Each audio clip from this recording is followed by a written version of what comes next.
All right. Hello, everybody. Once again, thank you for being with us this week. And like every week, we got our good friend Andy Gagliano from Gagliano Mortgage. Andy, how well you doing today? Tony, I'm doing very well. How are you, sir? I can't complain. It's been a wonderful week and a perfect weather. I'm loving this weather. Finally, it's gotten to where this weather's my speed. That's probably the best way to say it.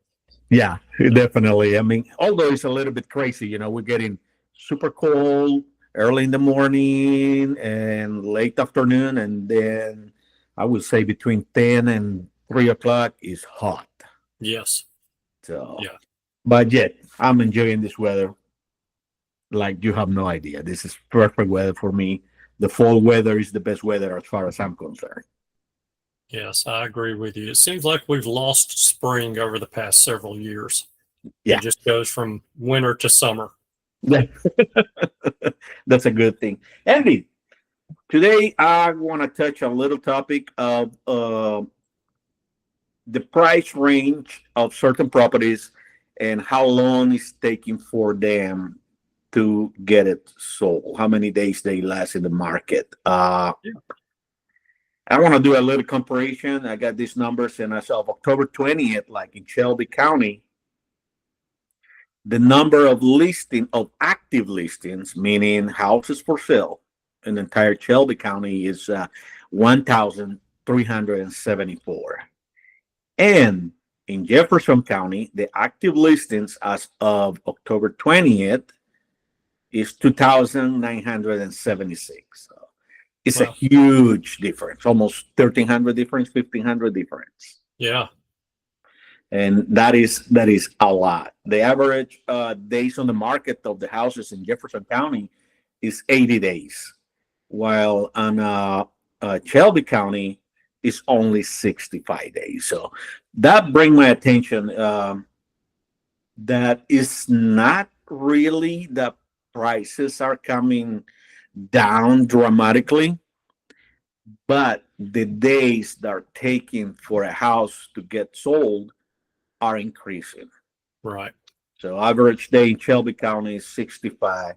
Uh, for houses in the range in Shelby County between $450,000 up to 474.99, they have 36 active listings, 13 houses under contract, and the average days on the market is 142 days Wow.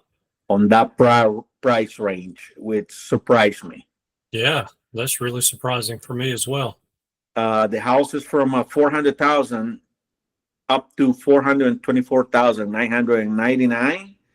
They have 42 houses in the price range, and it's taking 42 days to get it sold.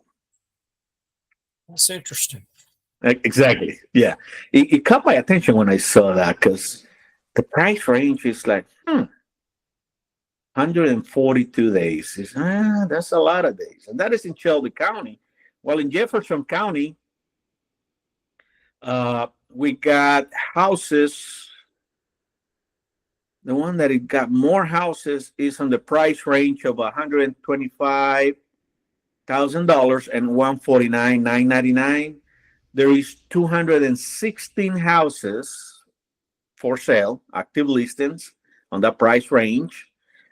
53 are under contract, and it's taking 90 days to get it sold. Yeah. So that's the one that more houses in that price range that we have right now, which is average for me in Jefferson County. I think is interesting. The other one that is very high is the ones on the range of $275,000 and 299,9999. We have 184 active listings in Jefferson County. 60 are under contract, and those are taking on that price range, 275,000 to 299.99, are taking 45 days on the market, less days. Price is Yeah. higher, but it's taking less days to get it sold. So those numbers being caught my attention. I got those numbers this morning, and it's making me thinking that, it's not that the market is falling apart, because it's not. And although I hear a guy today talking about, election year and why not, and he's talking about X or Y candidate. Regardless, we're going to have a real estate crash. I don't see it. I look at the numbers and I don't see a real estate market crash. I see houses taking longer. What I'm seeing is a shift. Right now, I think in Jefferson County and Shelby County, the market is no longer a seller's market per se, but it's not a buyer's market yet. We are leaning towards buyers a little bit. We're right in the middle with a lean. And that depends also on the product. That depends on the house. That depends on the looks of the house. Yeah. So that's what I'm seeing right now over here. What you thoughts about that, especially from the mortgage point of view? Yeah. So, there were some things that you mentioned that really kind of stood out to me, and that is that we are seeing that time on the market extend, just average time on the market, I should say, because there are some houses that literally still are getting multiple offers on the day that they're listed, and they're going very quickly. And it goes back, I think, a lot to what you and I have spoken about several times on these videos, and that is that there is no one real estate market. No. We deal with many micro markets. And when I say many, M-A-N-Y, in case my Southern accent gets everyone messed up, not M-I-N-I, M-A-N-Y, micro markets. So, we've got some very, very hot neighborhoods out there that houses are coming on the market and literally are getting 3-4 offers in a day. Yeah. And then we've got some other neighborhoods where homes are coming on the market and they're sitting there for a while. And especially those homes that need some attention. They may need some updates or need some repairs or some maintenance done to them. Those are sitting there for a while. So, that was one thing that kind of stood out to me. The other thing is just what you said. In looking at those days on the market, yes, we're getting more towards a buyer's market than where we were, which was straight up a hardcore seller's market. Now, as those days on the market are extending or getting longer, buyers have more room to come in and ask for certain concessions, certain negotiation tools or strategies with sellers to get them to come down on price or to negotiate them paying some closing costs and that kind of thing. So, I'm just am reminded that the National Association of Realtors basically draws that line of buyer's market, seller's market at 180 days. And they say if a listing is on the market for 180 days, then we are in a buyer's market. Yeah. 180 or longer. And if it's less than 180, then it's a seller's market. I don't know. To me, it seems like, on this, to me, that seems like a little bit of a stretch, because I think right now, so many sellers still have this mindset of, oh my gosh, my house has been on the market for 30 days, or my house has been on the market for 60 days and it's not sold. I've got to come down on the price, or I've got to offer to pay some closing costs. I've got to do something to get this thing sold, when they're not really in a true state of desperation to get it sold. They just want to get it sold so they can move on to their next home. And they're used to all the stories that we've been getting for the past 4 years. Yeah. About houses going like that and getting multiple offers on them, and they're not seeing that. So, maybe they're starting to, I hate to use the word panic, but maybe have some second thoughts. And I think that has to do a lot with us, the real estate agents, that we are not informing the sellers properly of those changes. I know some agents that they still think we are 3 years ago, where you just put them on the MLS, couple pictures, and boom, sold. Yeah. Although the homes that been getting sold like that, actually, I show a house in Roebuck this weekend. It's been on the market for 3 days, and I spoke with the listing agent today because I submit two offers from two different clients, and they're debating which offer they're going to accept because in 3 days they already have 7 offers. The house chose super well. Even, I mean, when I look at the house, I was going to call my client and say, you know what, it's sold. I want to buy it myself. Yeah. And when I look at it and everything, what I was able to see on that particular house, I'm probably going to spend another $1,500 in fixing minor details. Because everything else was pristine, was beautiful. It just amazed me, and it was priced right. Yeah. And I personally think it's a little bit underpriced. That's what creates a lot of buzz, and that's another tactic that many agents are using.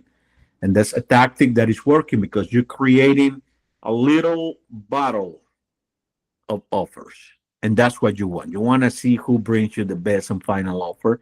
So trying to, price your property, not probably at the market price, but a little bit below to see what create right now.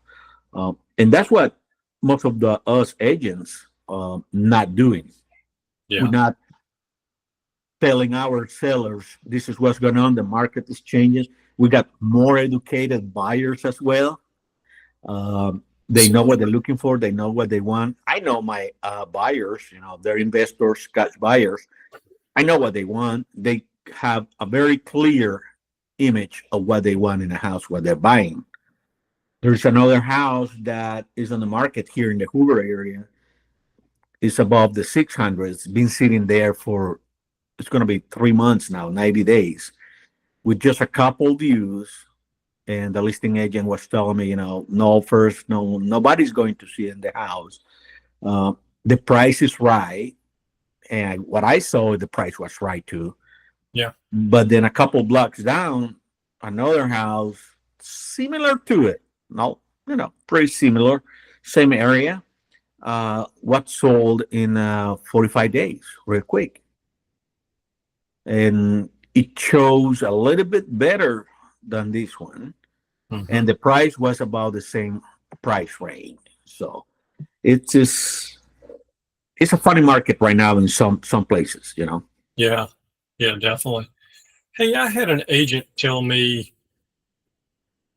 last week, and I would love to get your opinion on this, that homes in that $25,000 to $50,000 price range, which typically are being sold to investors these days, not all of them, but a lot of them are, that those are going like hotcakes, and those are getting multiple offers on them. Are you seeing the same thing?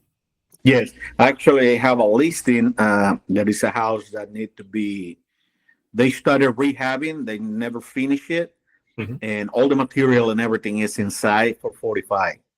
And we have 4 offers on it on the second day that it went on the market. So some of them are moving right. Now, some of the problem are that sellers of those properties, they are overpricing some of the properties. I mean, I'm not going to pay $60,000, $50,000 for a house that is down to the gutters. Right. And they're just basing, oh no, you can get more money, blah, blah, blah. And some agents are not giving real market value on those houses. I don't know why. The future value, the after repair value.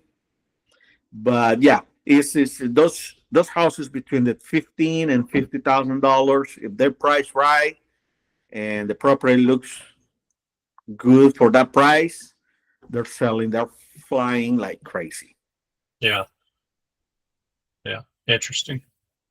Yeah, and most of those are, cash buyers, and a lot of they are investors. So there's some guys that they're buying it, they're gonna fix it, and just to hold it. They're not. It's what I see, and I might be wrong. but I doubt it. That's what Charles Barkley said. Is that they're buying to hold the property, not to flip. Yeah. Yeah. So that's a good thing for the market. I think that just goes to prove this whole micro market thing that I was talking about earlier. You know, you've got homes just like what Tony was saying that are 400 to 425. They're selling faster than houses that are 350 to 375. And then you've got homes that are in that lower price range that are selling like, in days with multiple offers. So, it's hard to classify or really throw the entire real estate market into one bucket and say the market's doing this. And especially here in Birmingham, where that one street is different than the other one. They can be in the same neighborhood, and it changed dramatically when you turn around the corner. Yes. And that also creates some challenges when you're trying to price a home, when you are listing a home and trying to price it. There's a piece of property in the 35217 zip code. When you hear that, everybody think of Tarrant, but also neighborhood with Fultondale is 35217 as well. Okay. So it's hard to compare those houses. And there's this house in particular in Tarrant that is beautiful. They did the rehab amazingly. I mean, it's gorgeous. They have a renter in it. They've been trying to sell it for 165. I think the price for the house, what it looks like, is a good price, but it's on the wrong street. Yeah. Okay. That house probably will need to be somewhere between 147 and 153 if they want to sell it. They try to sell it to an investor. Most of the investors use the 1% rule. If I'm going to buy it for $150,000, I need to charge $1,500 in rent. Right. To cover mortgage and all that stuff. So for an investor that applied that rule, that property is not there. It's not like that. For somebody who wants to live there, grew up in the neighborhood, knows the neighborhood very well, and qualify, the house is perfect because it's beautiful. It's beautiful. I went to see it this weekend. Hopefully I get the listing on that one. Yeah. Yeah, I hope so too. Because I tell my clients my opinion, not what they want to hear. And some people don't take that the right way. So right. Yeah. It's important. I think you run to with people like that on your side as well. Oh, definitely. Definitely. Yeah. Especially when we start talking about the interest rates and the Federal Reserve. And I tell them that it doesn't matter what the Federal Reserve does. The interest rates, mortgage rates are going to do what they want to do. Oh, no, I think they're going to go down. Okay. Yeah, sure. Look the trend. We'll wait and see. Yeah. But it's, it is what it is. They just don't want to see the reality. I really don't understand that. Well, Handy, that's all what I got for you today. Is anything else you would like to add to what we discussed? No, I don't believe so. I mean, it's still a great time. The rates have bumped up, mortgage rates have bumped up just a little bit, but still, it's just a great time to buy for what we just talked about. Correct. Sellers are willing to negotiate a little bit more. And I'm seeing much, much more of that on the sales contracts that are coming through for my buyers. And, you can buy that house today, move into it, get the seller to help you with some closing costs, pay some of your closing costs for you. And then when the mortgage rates do come down, and they will at some point in time, when they do come down, you refinance it at that point. So we've talked about it before, and some people are listening. Some people are listening. I like that, and that is true. Some people is listening to it, especially election year. There are some people that are eager to buy before the elections, and there are others that are waiting to see what happened. Either way, I think they should get into the house as soon as they can and take care of the interest rate when they come down, lower a little bit more, and refinance. I totally agree with you. All right, Andy. If people Awesome. need to get in contact with you, how can they reach you? Yeah, so I can be reached at 205-979-4412. I'm at extension 1. How about you, Tony? Well, guys, my phone number is 205-370-3248. If you want to know what's going on in the market, you need to qualify and get approved to buy a home, call Andy, and I'll be the one who's going to make sure to give you the keys of that. So, Andy, once again, thank you for being with us, and I hope to see you next week. Sounds great. Have a good week. You too. All right. Bye. All righty, Andy. Awesome. That was good. Yeah. Okay.